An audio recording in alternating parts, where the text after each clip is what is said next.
The sound of shattering glass echoed through Harper Smith's kitchen as her newest hire fumbled a tray of champagne flutes.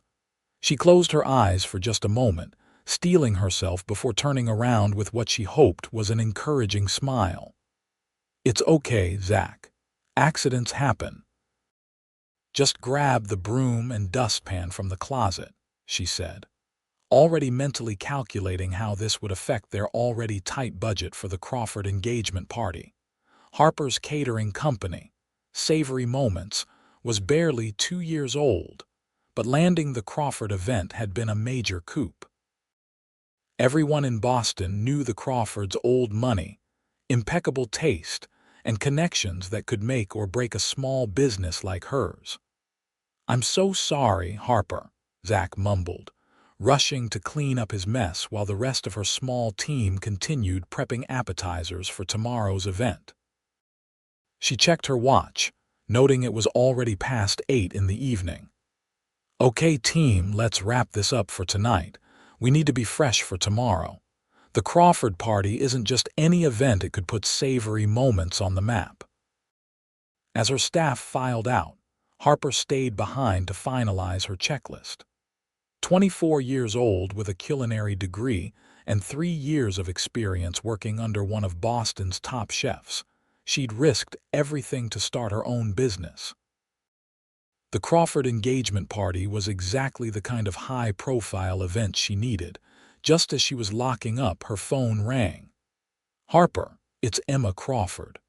Harper's stomach dropped. Had the bride to be decided to go with another caterer after all? "Hi, Emma, is everything okay?" she asked, trying to keep her voice steady.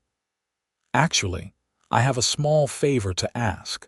My brother Quinn just flew in from London unexpectedly.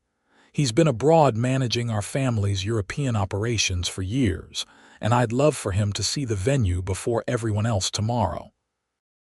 Would you mind meeting him there in the morning to let him in? I'd go myself, but I have a final dress fitting." Harper hesitated. She had planned to use those morning hours for last-minute preparations. "I know it's asking a lot," Emma continued, "but Quinn doesn't know many people here anymore, and I thought it might be nice for him to meet you before the chaos begins." How could Harper refuse the client who could make or break her business? "Of course, Emma. What time should I meet him?" "Is 9 too early?" The venue said it would be fine. "9 works perfectly," Harper lied, already rearranging her mental schedule. "Thank you so much. Quinn can be a bit intense, but don't let that intimidate you. He's actually a teddy bear underneath all that CEO seriousness." CEO. Harper hadn't realized Emma's brother was that high up in the family business. The Crawfords owned Everest Ventures, one of the largest private equity firms on the East Coast. "Not a problem at all. I'll see him at 9. After hanging up, Harper slumped against the wall. She would need to be at the venue at 7 now to ensure everything was on track before meeting this mysterious brother. Sleep would have to wait. The next morning, Harper arrived at the historic Beacon Hill mansion that the Crawfords had rented for the engagement party. Her team wouldn't arrive until 10, giving her time to set up the basics and meet Emma's brother. The venue was stunning, a 19th-century mansion with soaring ceilings, crystal chandeliers, and panoramic views of the Charles River. Harper had just finished setting up her prep station in the kitchen when she heard the front door open. "Hello," a deep voice called out. Harper wiped her hands on her apron and headed toward the foyer. The man standing there took her breath away, not just because he was undeniably handsome with his dark hair and startling blue eyes, but because of the sheer presence he commanded. Tall and broad-shouldered in an impeccably tailored charcoal suit, he radiated authority. "You must be Quinn," she said, extending her hand. "I'm Harper Smith, the caterer for Emma's engagement party." Quinn Everest looked at her hand for a moment before taking it. His grip was firm, his hand warm. "Harper, thank you for accommodating me this morning. Emma speaks highly of you." His voice carried a faint British accent, likely picked up during his time abroad. Harper found herself suddenly conscious of her messy bun and the smudge of flour that probably adorned her cheek. "It's no trouble at all. Would you like a tour of the space?" "I've been here several times for planning." Quinn nodded, his expression unreadable. "Lead the way." As they walked through the mansion, Harper pointed out where the various elements of the party would be set up. Quinn said little, occasionally asking a question about logistics or timing. "And what will you be serving?" he asked as they reached the main ballroom. Harper brightened. Food was her comfort zone. "We've created a menu that balances elegance with Emma's favorites. For appetizers, we have truffle arancini, miniature lobster rolls, a nod to your New England roots, and goat cheese tartlets with local honey. The main stations include a carving station with herb-crusted tenderloin, a seafood bar, and various vegetarian options." Emma was particularly excited about our signature cocktail, a blackberry gin fizz with rosemary. For the first time, Quinn's expression softened slightly. "Emma always did love blackberries. We used to pick them on our grandparents' estate in Vermont." Harper smiled, glimpsing the teddy bear Emma had mentioned. "She told me the same story, that's why I suggested it." Quinn checked his watch. "I should let you get back to work. Thank you for the tour." As he turned to leave, Harper surprised herself by calling after him. "Mr. Everest, will you be at the tasting this afternoon?" Emma scheduled a final menu tasting at 2. He paused. "I wasn't planning on it. You should come. It might help you feel more connected to the event, especially since you've been away." Quinn studied her for a moment, his expression inscrutable. "Perhaps I will." After he left, Harper exhaled. What had possessed her to invite him to the tasting? The man clearly had better things to do than sample canapés. Still, there had been something in his eyes when he'd mentioned picking blackberries with Emma, a softness that vanished as quickly as it appeared. By 2 o'clock, Harper had transformed one of the mansion's smaller rooms into an intimate tasting space. Emma and her fiancé, James, arrived promptly, full of excitement. "Harper, everything looks amazing," Emma exclaimed, embracing her. At 26, Emma Crawford was everything Harper wasn't: polished, confident, and born into privilege. Yet she had a genuine warmth that made her impossible to dislike. "I invited your brother to join us," Harper admitted. "I hope that's okay." Emma's eyes widened with delight. "You actually got Quinn to agree?" "He's been buried in his phone since he arrived, dealing with some crisis at the London office." "I'm not sure he'll actually come," Harper clarified, but as if on cue, Quinn appeared in the doorway. He had changed into more casual clothes, dark jeans, and a light blue button-down shirt that made his eyes even more striking. Harper felt her heart skip involuntarily.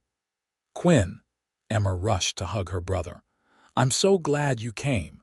You remember James, of course." The men shook hands, and Harper noticed how Quinn's smile didn't quite reach his eyes. There was history there, she sensed, though she couldn't tell what kind. "Let's begin, shall we?" Harper gestured to the table. "We'll start with the appetizers and work our way through the menu." As they tasted each item, Harper explained the ingredients and preparation methods. Emma and James offered enthusiastic praise for everything, but it was Quinn's reactions Harper found herself watching. He tasted each dish thoughtfully, his comments precise and insightful. "The balance of acid in the ceviche is perfect," he noted at one point, "and the textural contrast with the crisp plantain is excellent." Harper couldn't help but be impressed. "You know food." A hint of a smile crossed his face. "I spend a significant amount of time in restaurants entertaining clients. You develop an appreciation." When they reached the blackberry gin fizz, Emma clapped her hands in delight. "It's exactly how I imagined. Quinn, isn't it wonderful?" Quinn took a sip and Harper found herself holding her breath. "It's exceptional," he said, his eyes meeting Harper's. "You've captured the essence of blackberry season without making it overly sweet." Harper felt a flush of pleasure at his approval. "Thank you." As the tasting concluded, Emma and James excused themselves to meet with the florist, leaving Harper alone with Quinn. An awkward silence fell as she began clearing the plates. "Let me help," Quinn offered, standing to assist. "You don't have to do that," Harper protested. "I'm aware," he replied, the ghost of a smile playing at his lips. "But contrary to what you might think, I do know how to clear a table." As they worked side by side, Harper found herself curious about this man who seemed so different from his effusive sister. "Emma mentioned you've been in London for several years," she ventured. Quinn nodded. "5 years. I oversee our European operations." "Do you miss Boston?" His movements slowed slightly as he considered the question. "At times, London is efficient for my purposes, but it lacks certain elements of home. Like blackberry picking in Vermont," she teased gently. This time his smile was genuine, transforming his face. Among other things, their eyes met, and Harper felt something shift in the air between them. Quinn broke the moment first, checking his watch. "I have a call with Tokyo in 30 minutes. Thank you for including me today, Miss Smith." "Harper, please." "Harper," he repeated, the words sounding strangely intimate in his deep voice. "I look forward to seeing your work in action tonight." After he left, Harper stood still for a moment, trying to understand why her heart was racing. Quinn Everest was not the type of man she usually encountered, nor the type she should be noticing. He was a client's brother, a CEO, and clearly from a different world than hers. She had a party to prepare for. Romance had no place in her professional kitchen. The hours before the party flew by in a flurry of activity. Harper's team transformed the mansion into a culinary wonderland, with food stations artfully arranged throughout the space. By 6 o'clock, everything was ready, and Harper changed from her chef's whites into a simple black dress she kept for service occasions. "You look great, boss," her assistant Maya commented. "Very professional." Harper smoothed down the dress self-consciously. "Thanks. Let's do a final check before the guests arrive." The party began at 7, and soon the mansion filled with Boston's elite. Harper moved between the kitchen and the serving areas, ensuring everything ran smoothly. She was garnishing a tray of crab cakes when she felt someone watching her.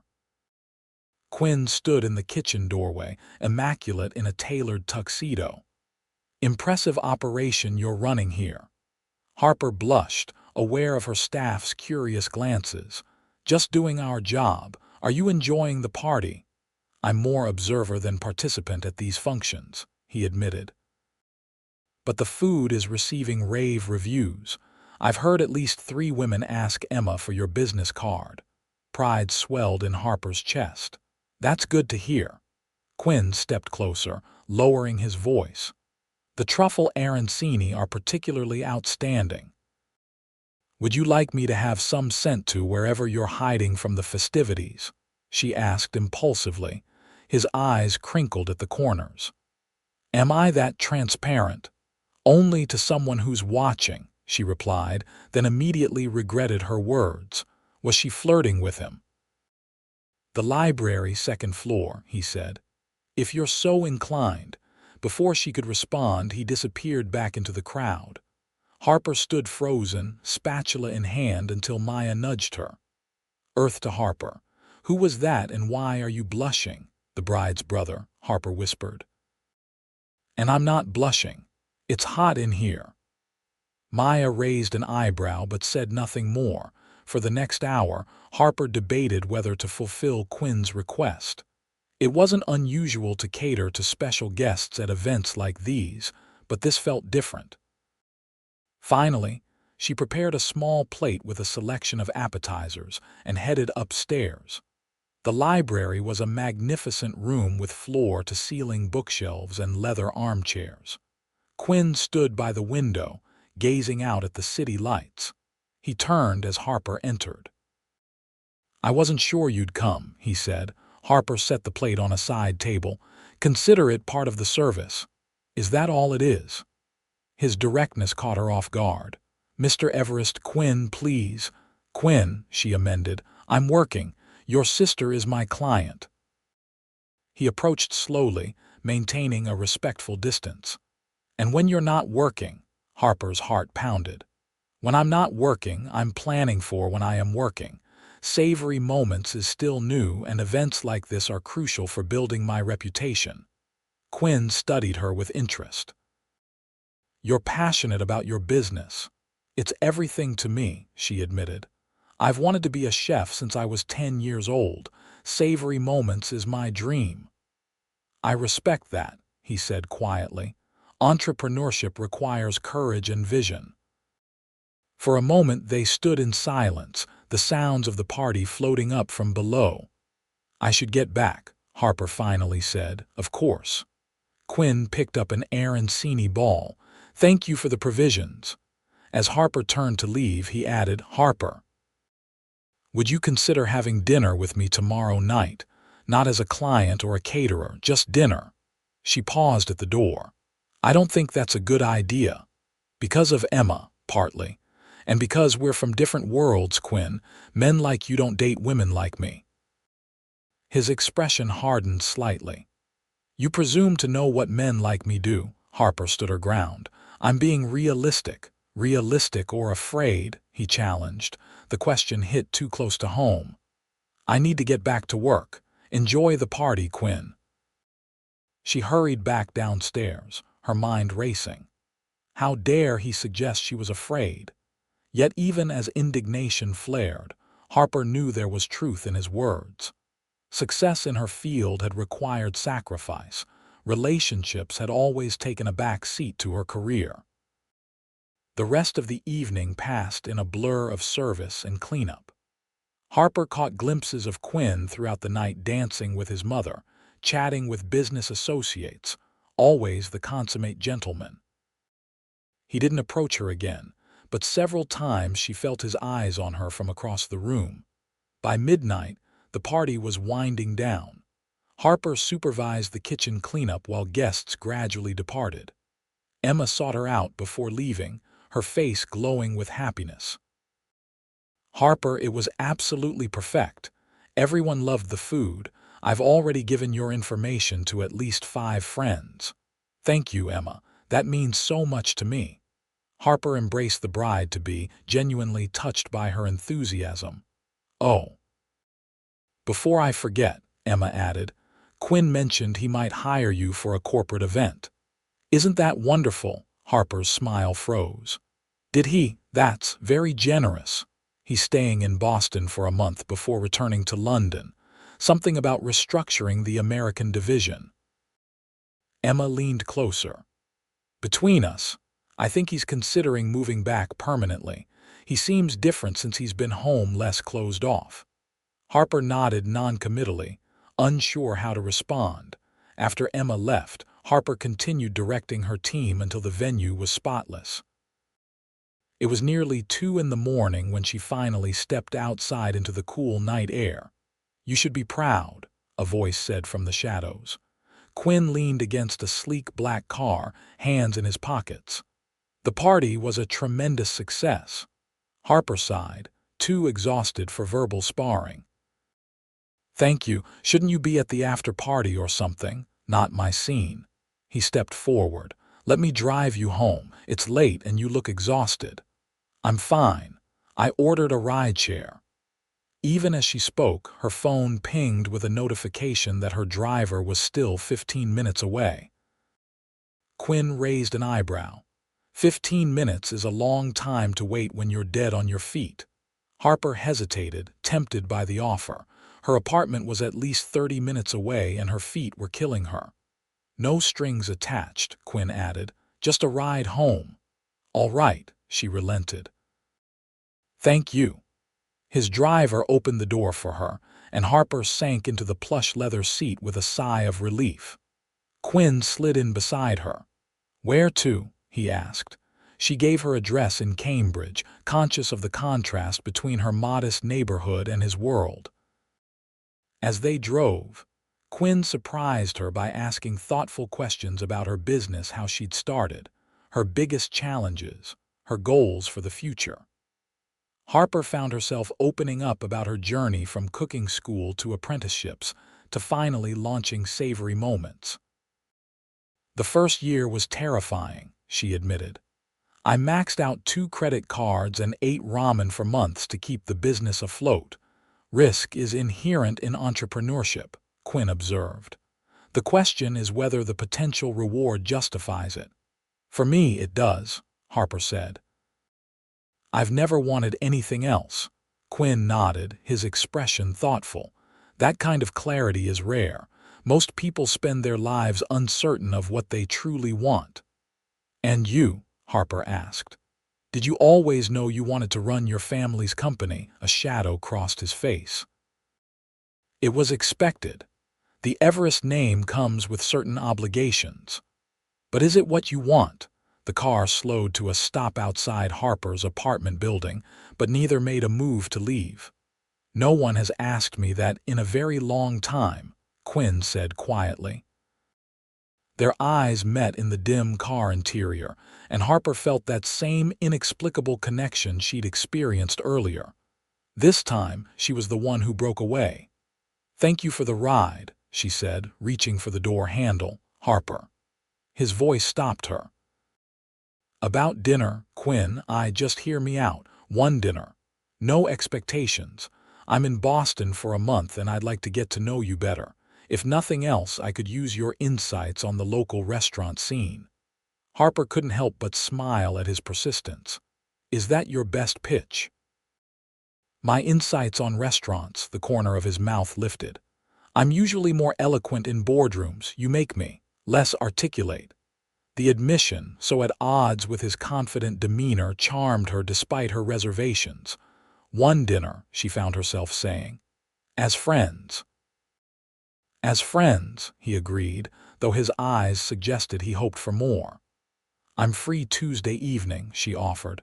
"It's my only night off this week." "Tuesday it is. I'll pick you up at 7. As Harper climbed the stairs to her apartment, she wondered what she was getting herself into. Quinn Everest was exactly the type of complication her life didn't need right now. Yet she couldn't deny the pull she felt toward him, an attraction that went beyond his obvious good looks or wealth. There was something in his eyes, a complexity that intrigued her. Tuesday would be just one dinner, she told herself. What harm could come from that? The next few days passed in a flurry of activity. The Crawford engagement party had indeed put Savory Moments on the map, and Harper found herself fielding inquiries from potential new clients. By Tuesday afternoon, she was almost too busy to be nervous about her dinner with Quinn. Almost. At 6:30, Harper stood in front of her closet, regretting her decision to agree to this dinner. Most of her wardrobe consisted of chef's whites and casual clothes. After trying on and discarding several outfits, she settled on a simple emerald green dress that her mother had insisted she buy for special occasions. She rarely had reason to wear it, but tonight felt like an occasion that warranted something special. At precisely 7 o'clock, her doorbell rang. Harper took a deep breath, gave herself one last glance in the mirror, and went to answer it. Quinn stood in her doorway holding a small bouquet of wildflowers. Gone was the formal businessman. Tonight he wore dark jeans and a casual button-down shirt that made him seem more approachable. "You look beautiful," he said, his eyes appreciative but respectful. Harper accepted the flowers with a smile. "Thank you. These are lovely. Come in while I put them in water." Quinn followed her into her small apartment, taking in the cozy space with interest. The living area opened into a kitchen that, while modest in size, featured professional-grade equipment and an impressive collection of cookbooks. "This suits you," he observed as she arranged the flowers in a vase. "It's small, but the kitchen has great natural light," Harper replied. "And it's all mine. That's what matters." Quinn's gaze lingered on a wall of photographs Harper with various people, all laughing or cooking or both. "Family," Harper nodded. "My parents and younger brother, they live in Ohio. I don't get to see them as often as I'd like." "Do they share your passion for cooking?" "My mom does. She's the one who taught me the basics." "My dad and brother are more appreciative eaters than cooks," she said with a laugh. Quinn smiled. "A valuable role in any family." "What about your family? Besides Emma, I mean." "My parents divorced when I was 12. My father remarried quickly and started a new family in California. He's semi-retired now. My mother never remarried. She threw herself into charity work instead." The matter-of-fact way he described his family's fracture spoke volumes about old wounds. "And you and Emma stayed close despite all that?"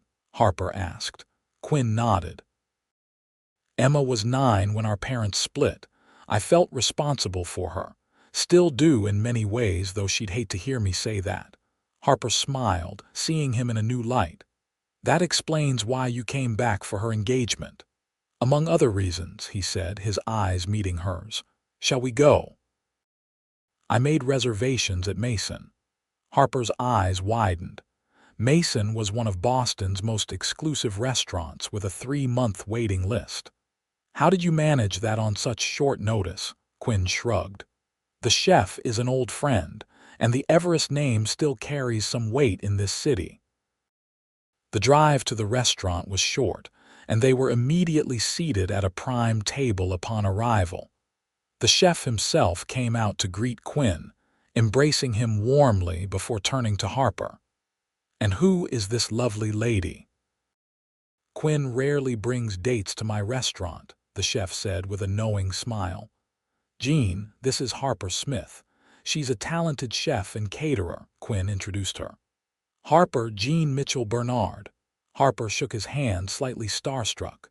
"It's an honor to meet you, Chef Bernard. I've admired your work for years." "A fellow chef. Quinn, you didn't tell me." Jean Mitchell turned back to Harper. "Please call me Jean. Any friend of Quinn's is a friend of mine. I insist on preparing something special for you both tonight."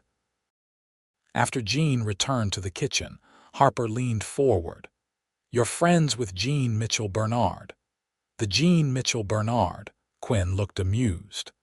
"We went to business school together before he decided his true calling was in the kitchen rather than the boardroom. His father was furious, but Jean has never regretted his decision.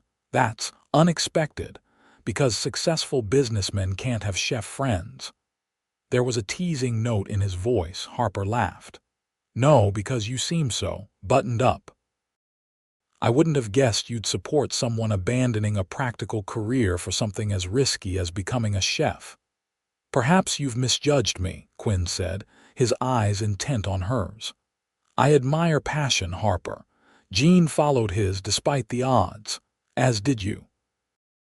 The first course arrived, a delicate amuse-bouche that wasn't on the regular menu. As they tasted it, Harper couldn't help analyzing the flavors and techniques.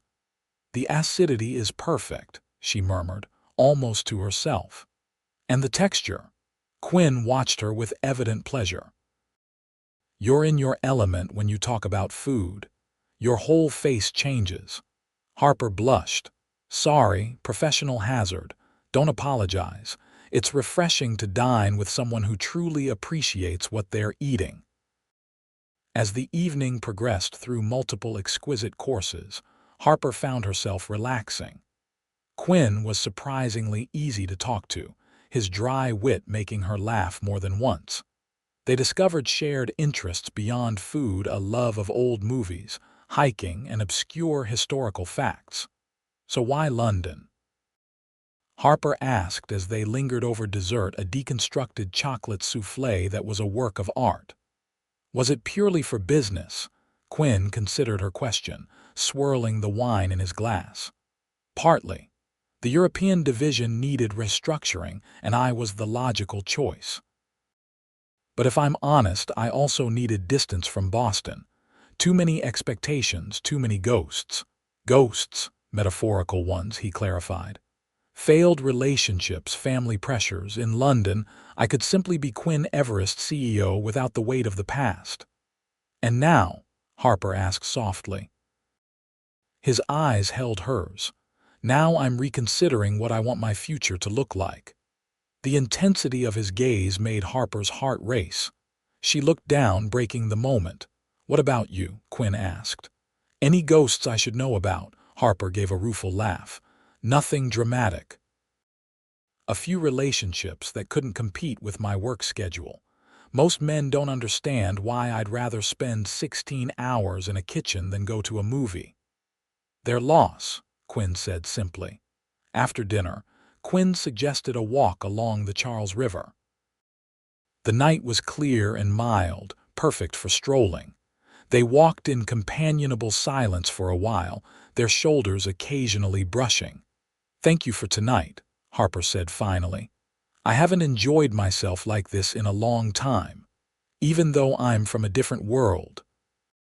Quinn asked, referencing her earlier objection. Harper smiled. Maybe our worlds aren't as different as I thought. They stopped at a viewpoint overlooking the water, the city lights reflected in its surface. Quinn turned to face her, his expression serious.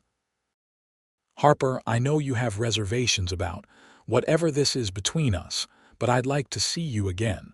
Often while I'm in Boston. Quinn. Harper hesitated. I'm not looking for a fling with someone who's leaving in a month. What if I told you I might not be leaving? Harper's eyes widened. What do you mean? I've been considering relocating back to Boston permanently, taking over the American operations. Nothing's decided yet, but it's a possibility. Hope fluttered in Harper's chest, but she tamped it down. Even so, my life is complicated right now. Savory Moments is at a critical stage. I work insane hours, weekends, holidays. I understand demanding careers, Quinn said. I'm not asking you to change anything about your life, just to let me be part of it, however that looks. His honesty disarmed her. One step at a time, she said finally. Let's see where this goes. Quinn smiled, reaching out to tuck a strand of hair behind her ear. The gentle touch sent warmth cascading through her. May I kiss you, Harper Smith? He asked, his voice low. In answer, Harper rose on her tiptoes and pressed her lips to his. The kiss was gentle at first, then deepened as Quinn pulled her closer. When they finally broke apart, both were breathless. That was. Harper began. Just the beginning, Quinn finished for her. The next few weeks passed in a blur of work and stolen moments with Quinn. True to his word, he respected her schedule, often bringing late-night dinner to her kitchen when she was working on an event, or meeting her for early breakfast before her day began. Despite his own demanding schedule, she learned he was indeed restructuring the American division of Everest Ventures. He made time for her in ways no one ever had before. 2 weeks after their first date, Harper found herself catering a corporate lunch at Quinn's Boston office. It was the first time she'd seen him in his professional element, and the contrast to the man she was coming to know privately was striking. In the boardroom, Quinn was commanding, decisive, at times intimidating. Yet when their eyes met across the room, his softened in a way reserved only for her. After the lunch, as her team packed up, Quinn pulled her into his private office. You're incredible, he said, kissing her lightly. Everyone was impressed. Harper smiled up at him. Even your terrifying CFO, he barely touched his food. Marcus doesn't believe in enjoying meals. It's his one character flaw, Quinn joked. But he did ask for your card, which from him is high praise. Well, I'm glad I passed muster with the Everest executive team.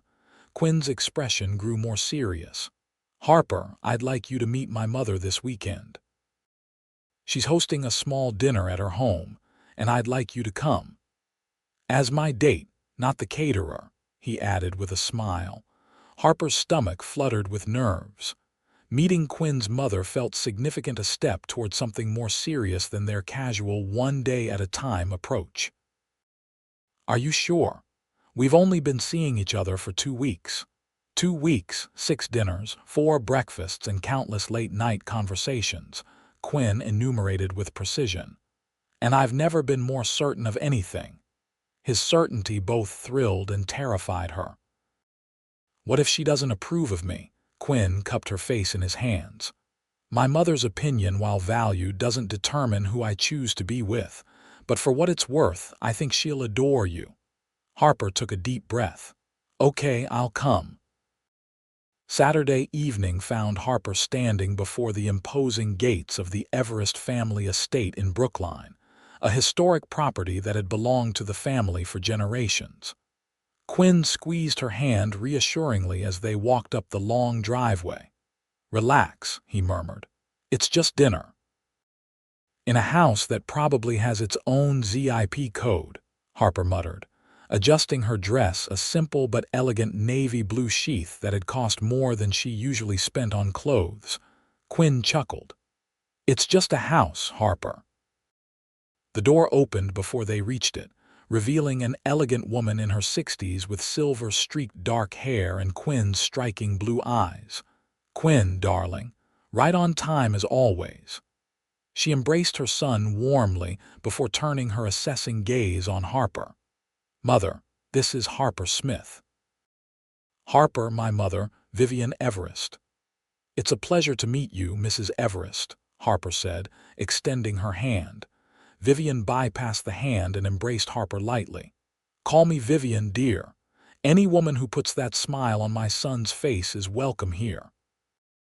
Harper relaxed slightly at the warm welcome. As they moved into the house, she found herself in a grand foyer with a sweeping staircase and antique furnishings that probably belonged in a museum. Emma's told me all about your catering company, Vivian continued as she led them to a sitting room where drinks were being served. She hasn't stopped raving about the food at her engagement party. Emma's been very supportive, Harper replied. Her endorsement has brought in several new clients. Talent should be recognized, Vivian said approvingly. Quinn tells me you started your business quite young. As Harper explained her journey to entrepreneurship, she was surprised by Vivian's genuine interest and insightful questions. It became clear where Quinn had inherited his business acumen. Dinner was served in a formal dining room that could have seated 20, though tonight there were only 4 places set. The 4th, Harper learned, was for Emma, who arrived just as they were being seated. Harper. What a wonderful surprise, Emma embraced her warmly. I had no idea you'd be here. Quinn, you sly thing, keeping secrets. Quinn smiled at his sister's enthusiasm. Not a secret, just a recent development. Emma's eyes darted between Quinn and Harper, her expression speculative. How recent? And why am I just learning about this now? Because you'd make exactly the face you're making now, Quinn replied dryly. Can we eat before the interrogation continues?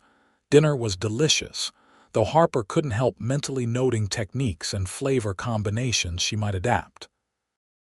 The conversation flowed easily, with Emma carrying much of it with stories about wedding planning and her work as an art curator.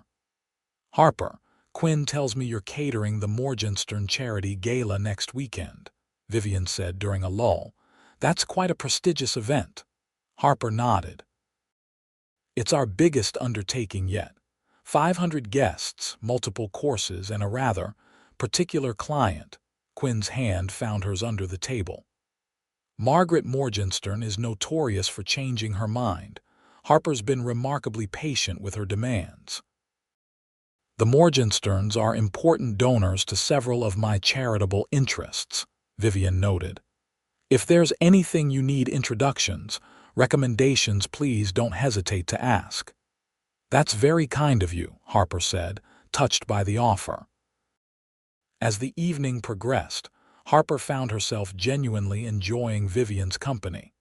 Beneath the polished exterior was a sharp mind and unexpected warmth.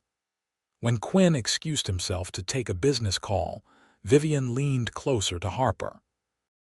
"I haven't seen my son this relaxed in years," she said quietly. "Not since before he left for London. Whatever you're doing, please continue." Harper blushed. "Quinn is special. I wasn't looking for anyone when we met." "The best relationships often come when we least expect them," Vivian replied with a knowing smile. Later, as Quinn drove Harper home, she rested her head against his shoulder. "Your mother is lovely," she murmured. "Not at all what I expected." "What did you expect?" "A dragon lady examining your pedigree and table manners," he teased. "Something like that," Harper admitted. "I thought she'd think I wasn't good enough for you." Quinn pulled the car over and turned to face her.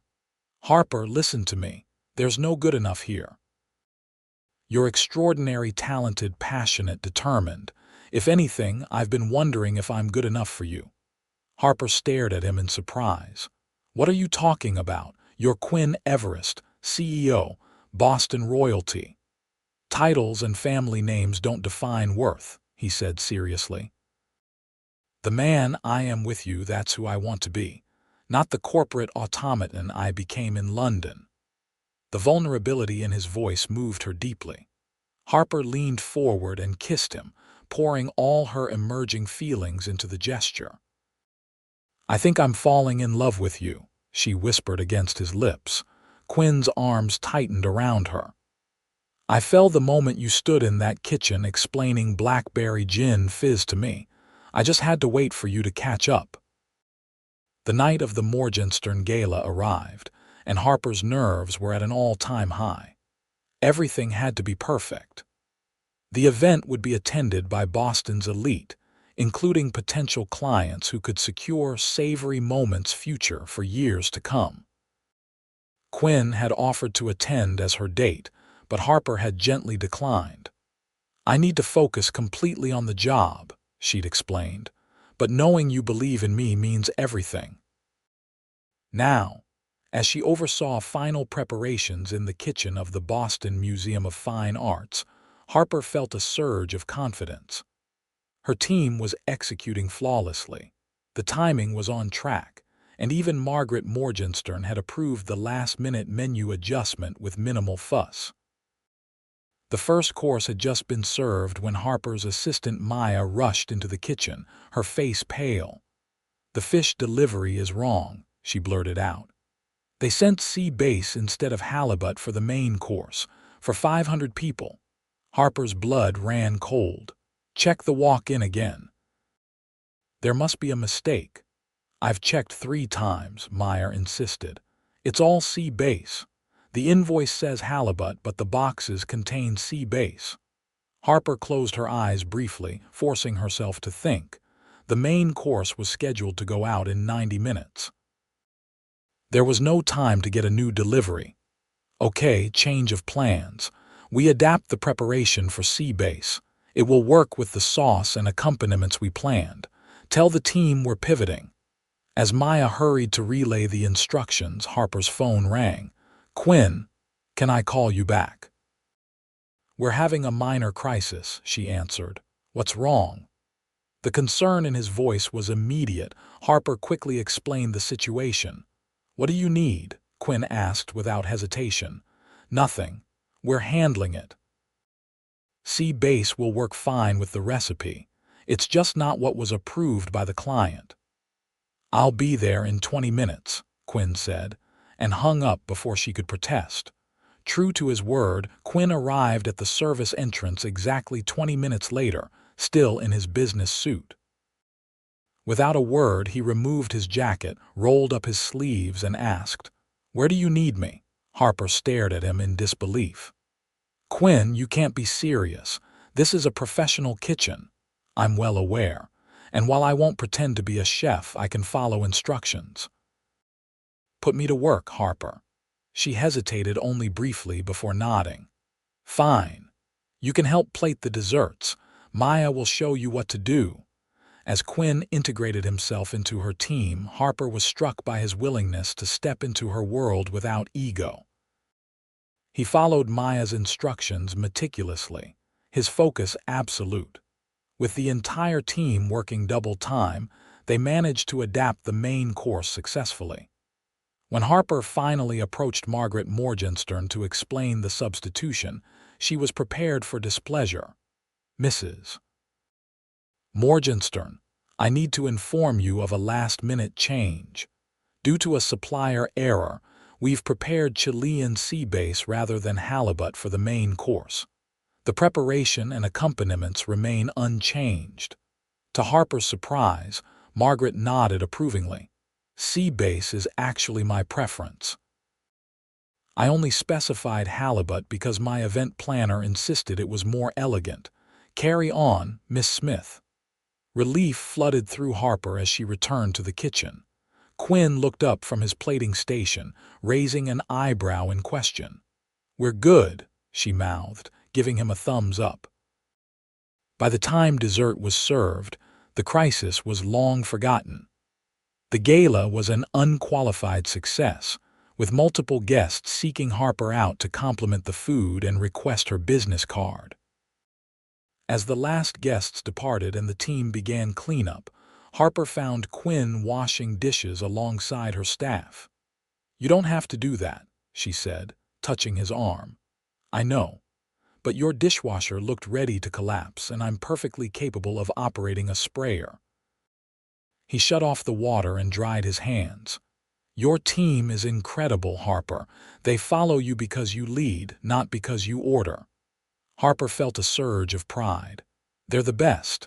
I couldn't do any of this without them." As the cleanup concluded, Harper gathered her team for a brief celebration. "Tonight was a challenge, and you all rose to it magnificently. Thank you for your hard work and dedication. Drinks are on me this weekend." Cheers erupted, and Harper noticed several curious glances directed at Quinn, who stood quietly at her side. "And thank you to our surprise volunteer," she added with a smile. "Quinn Everest, who proved that CEOs can indeed handle a pastry bag when properly supervised." Quinn took the gentle ribbing with good grace, raising an imaginary glass to the team. "It was an honor to witness professionals at work. I've never seen such coordination under pressure." After the team dispersed, Quinn and Harper found themselves alone in the now quiet kitchen. Exhaustion hit her suddenly and she leaned against a countertop. "You were amazing tonight," Quinn said, moving to stand before her. "The way you handled that crisis, decisive, calm, creative, it was masterful." Harper looked up at him, seeing admiration in his eyes. "Thank you for coming." "You didn't have to do that." "I wanted to," he said simply. "You're important to me, Harper. Your victories, your challenges, they matter to me." The sincerity in his voice touched something deep inside her. In that moment, surrounded by industrial appliances and the lingering sense of the night's creations, Harper knew with certainty that she loved this man. "Quinn," she began, her voice soft, "these past weeks have been extraordinary. You're not who I expected you to be. Is that good or bad?" He asked, a hint of vulnerability in his question. "It's wonderful," she assured him, taking his hands in hers. "You support my dreams without trying to change them. You see me really see me, and somehow that makes me see myself more clearly too." Quinn's eyes never left hers as he lifted her hands to his lips. "I love you, Harper. I've tried to take things slowly to give you space, but I can't pretend this is casual anymore. I love everything about you, your passion, your determination, even your stubbornness." Harper laughed softly. "My stubbornness, especially that," he confirmed with a smile. "It's part of what makes you extraordinary." "I love you too," Harper whispered, "and it terrifies me how much." "Why?" Quinn asked, pulling her gently into his arms. "Because love complicates things. My business, your position, your eventual return to London." Quinn shook his head. "I'm not returning to London. I've made my decision. I'm staying in Boston permanently." Harper's eyes widened. "Since when?" "Since I realized I couldn't imagine my life without you in it," he admitted. "I submitted my relocation request 2 weeks ago. The board approved it yesterday." Joy bubbled up inside Harper. "You're staying." "Really staying, really staying," Quinn confirmed. "If that's okay with you." In answer, Harper kissed him, pouring all her love and hope into the embrace. When they finally broke apart, both were breathless. "Miss Smith," a voice called from the doorway. A security guard stood there looking embarrassed. "Sorry to interrupt, but we need to lock up the building now." Harper blushed, suddenly aware of their surroundings. "Of course. We're just finishing up." As they gathered their belongings and left the museum, the night air was crisp with early autumn. Quinn wrapped his arm around Harper's shoulders, pulling her close against the chill. "Move in with me," he said suddenly. Harper looked up at him in surprise. "What?" "Move in with me," Quinn repeated. "My place is closer to your commercial kitchen, and it has a state-of-the-art home kitchen you'd love. We practically live together already." It was true. Over the past month, they'd spent almost every night together, either at her apartment or his downtown penthouse. "This is fast," Harper said, though she couldn't deny the appeal of waking up beside him every morning. "Too fast?" Quinn asked, his expression serious. "I don't want to pressure you, Harper. If you need more time, I understand." Harper considered for a moment. Her whole life, she'd been cautious, methodical, planning each step carefully. Meeting Quinn had upended those tendencies, pushing her to embrace spontaneity and possibility. Not too fast, she decided. Just unexpectedly right. Quinn's smile was radiant. "Is that a yes?" "It's a yes," Harper confirmed, laughing as he lifted her off her feet in celebration. 3 months later, Harper stood in the kitchen of the home she now shared with Quinn, putting the finishing touches on a special anniversary dinner.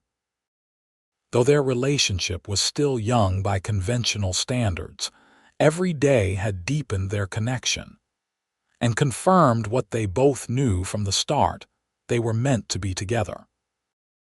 Savory moments had flourished beyond Harper's wildest expectations, with a waiting list of clients and a newly expanded team.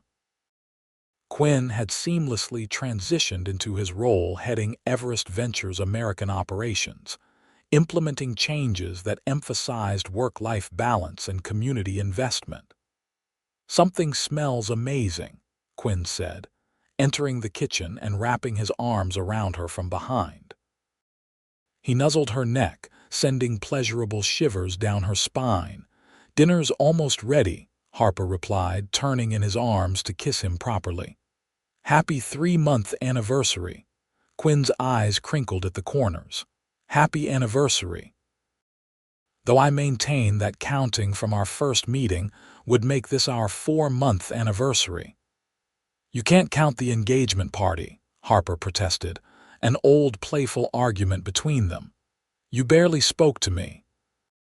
"I was intimidated by the beautiful, talented chef who clearly had no interest in stuffy executives," Quinn admitted. Harper laughed. "If only I'd known then what I know now, that beneath that executive exterior beats the heart of a romantic who does dishes and handles pastry bags." Quinn kissed her again, longer this time. "Only for you." As they sat down to dinner, a recreation of dishes from their most meaningful moments together, Harper marveled at how completely her life had changed in just a few months. Not only had she found love when she least expected it, but she'd also found a partner who truly understood and supported her ambitions. "I have something for you," Quinn said as they finished their meal. He reached into his pocket and pulled out a small velvet box. Harper's heart raced. "Quinn." "It's not what you think," he assured her, opening the box to reveal a key. "It's to the new Savory Moments headquarters, the space on Newberry Street we looked at last week. It's yours." Harper stared at him in shock. But that space was way beyond my budget. The landlord wouldn't even negotiate.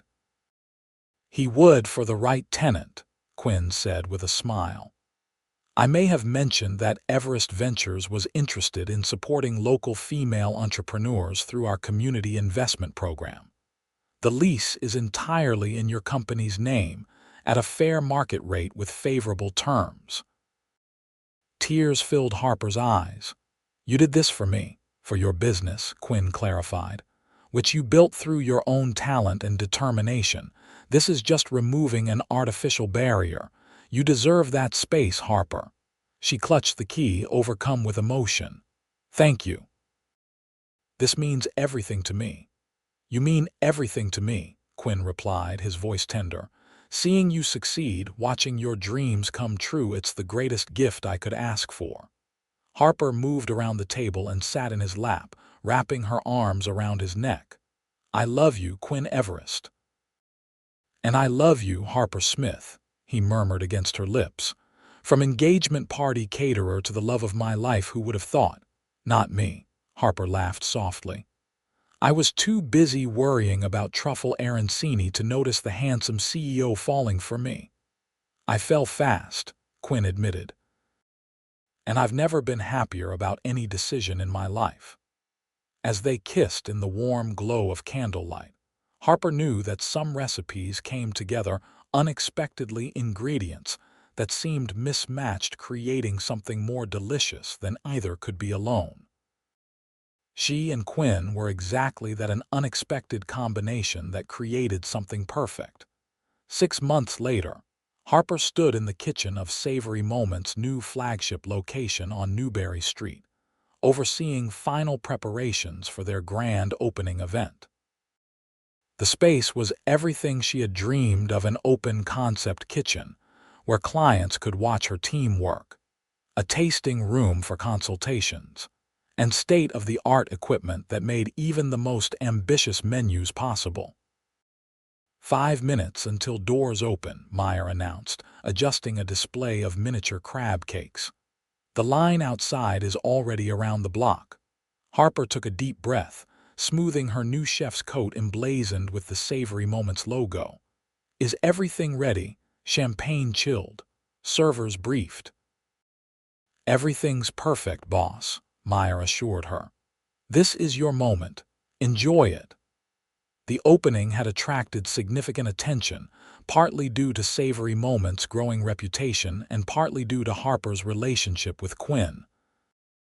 Though she'd been determined to succeed on her own merits, Harper had come to accept that being linked to one of Boston's most eligible bachelors inevitably brought additional scrutiny, both good and bad. A gentle knock on the kitchen door preceded Quinn's entrance.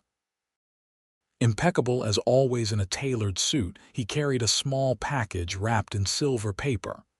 Ready for your big moment? He asked, pride evident in his voice. Harper nodded, though butterflies danced in her stomach. As ready as I'll ever be. Quinn handed her the package, a small opening gift. Harper unwrapped it carefully to reveal a beautiful antique silver locket. When she opened it, she found a tiny photograph of her parents on one side and Quinn on the other. So all the people who believe in you are with you today, he explained softly.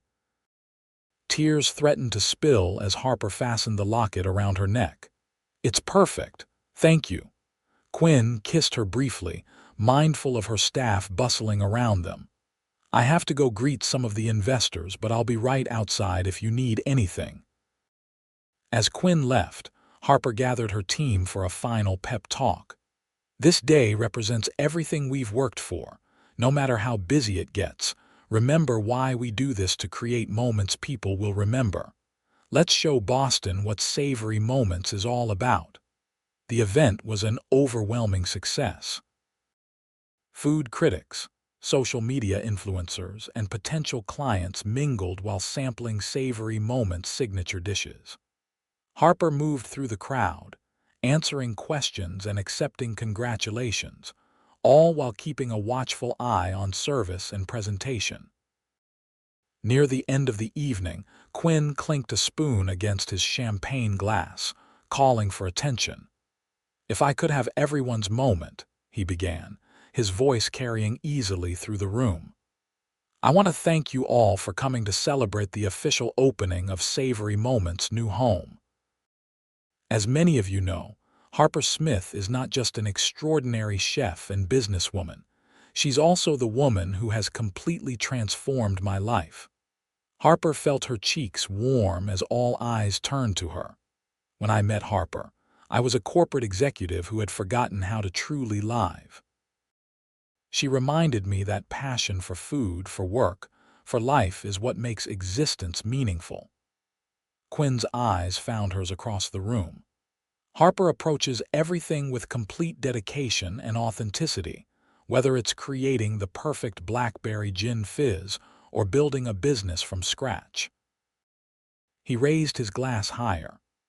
"To Harper Smith and Savory Moments, may your future be as beautiful as the moments you create for others." Applause filled the room as guests raised their glasses in toast.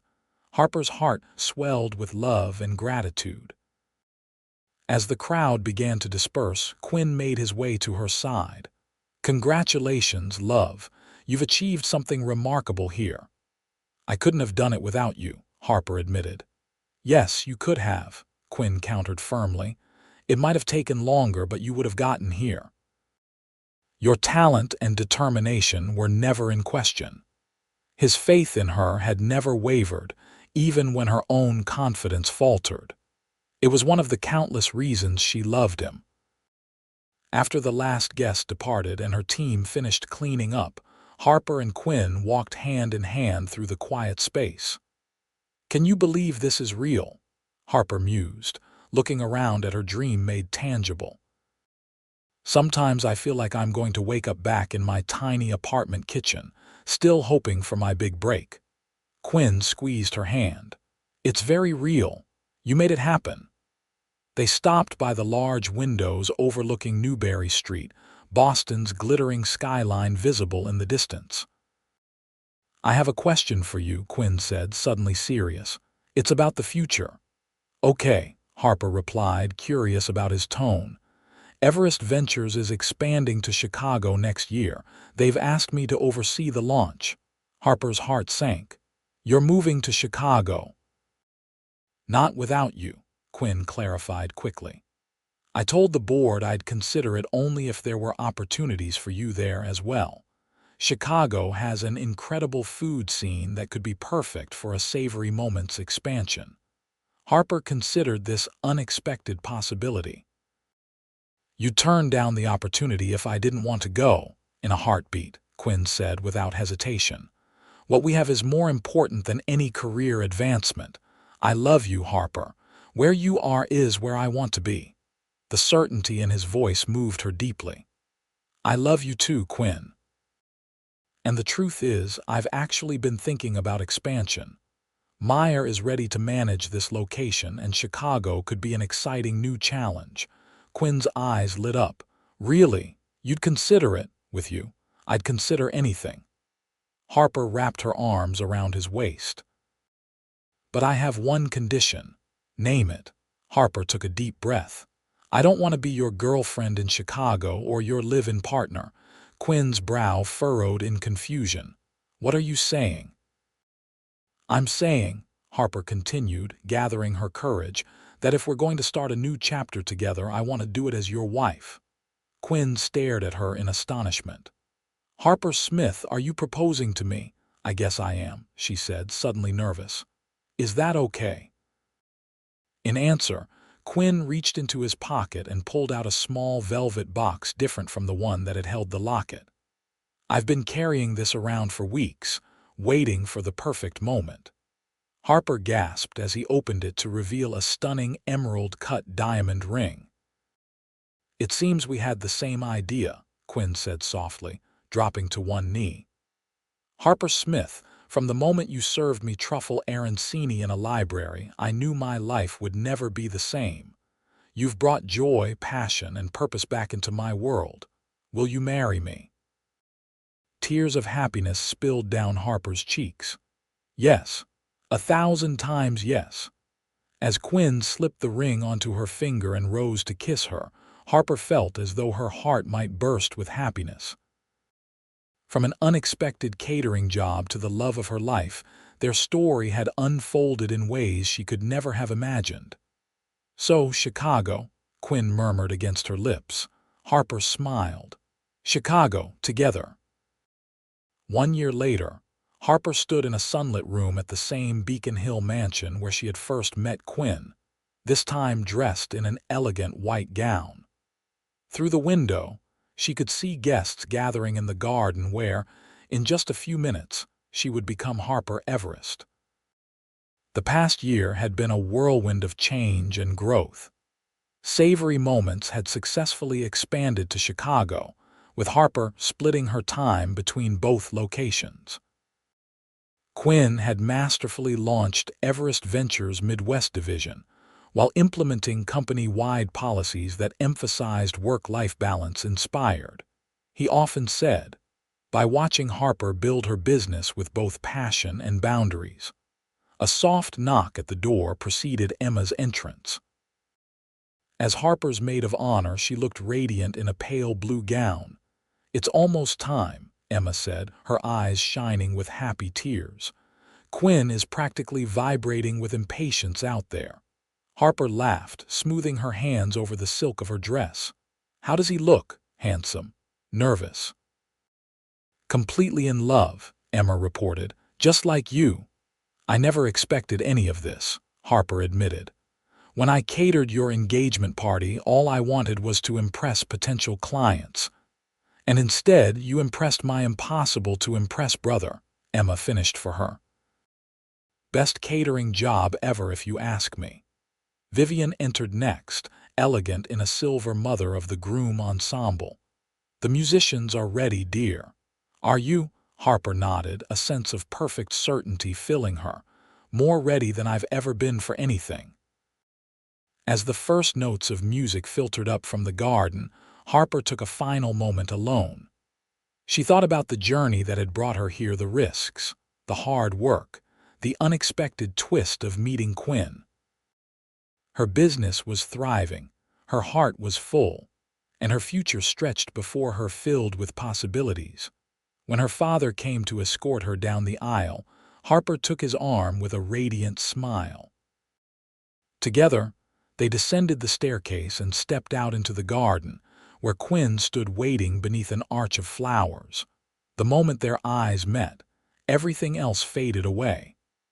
Quinn's face lit up with such love that Harper felt it like a physical force drawing her toward him.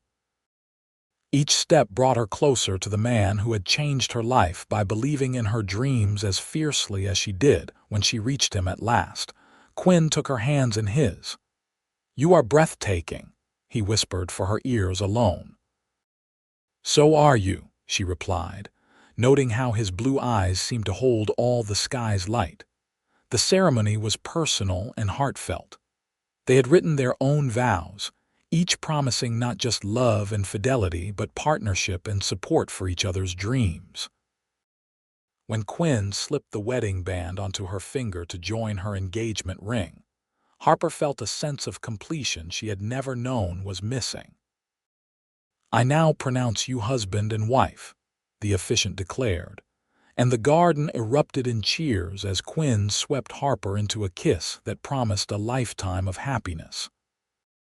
Their reception was, naturally, a culinary masterpiece, with both Savory Moments locations collaborating on a menu that told the story of their relationship through food from truffle arancini to blackberry desserts. As they shared their first dance, Quinn held her close. "Happy, Mrs. Everest." "Completely, Mr. Everest," Harper replied, resting her head against his chest. "Though professionally I'm keeping Smith," Quinn chuckled. "As you should. Harper Smith is a culinary brand now." "And Harper Everest?" she asked, looking up at him, his eyes softened with love. "Harper Everest is my partner, my inspiration, and the greatest adventure of my life." As they danced beneath twinkling lights in the garden where their story began, Harper reflected on how unexpectedly life could change. She had entered this mansion a year and a half ago focused solely on her business, never imagining she would return to marry the man who had watched her from the shadows of the kitchen. "What are you thinking?" Quinn asked, noting her thoughtful expression. Harper smiled up at him. "That sometimes the most extraordinary recipes come from unexpected ingredients." Quinn's answering smile was tender. "And that sometimes the most perfect moments begin with a simple catering job." "I love you, Quinn Everest," Harper whispered. "And I love you, Harper Everest Smith," he replied. "Today, tomorrow, and for all our moments to come." As they sealed this promise with a kiss, surrounded by friends, family, and the fruits of their respective passions, Harper knew they had created something rarer and more precious than success alone, a partnership where both could soar, supported by the other's unwavering belief. From caterer to wife, from CEO to partner, their story had only just begun, and the future stretched before them, filled with endless savory moments to create together.